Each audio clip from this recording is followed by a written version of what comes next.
محمد صلی اللہ علیہ وسلم کی ولادت عام الفیل کے سال مکہ مکرمہ میں ہوئی تھی، جو 570 عیسوی کا سال تھا۔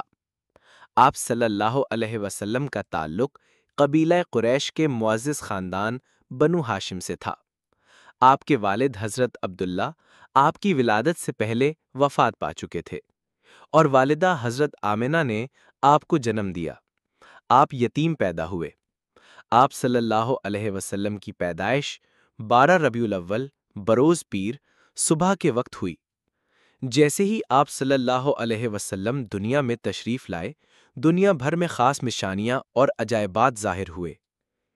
کسریٰ ایران کا محل ہل گیا اور اس کے 14 برج گر پڑے۔ آتش کدہ فارس، جو 1000 سال سے مسلسل جل رہا تھا، اچانک بجھ گیا۔ ساوا کی جھیل، جسے لوگ مقدس مانتے تھے، خود بخود خشک ہو گئی۔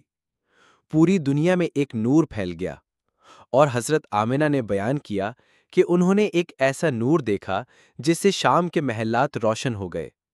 یہ سب نشانیاں اس بات کا اعلان تھیں کہ رحمت للعالمین صلی اللہ علیہ وسلم تشریف لا چکے ہیں، جنہیں اللہ تعالیٰ نے تمام جہانوں کے لیے ہدایت، رحمت اور انصاف کا پیغمبر بنا کر بھیجا۔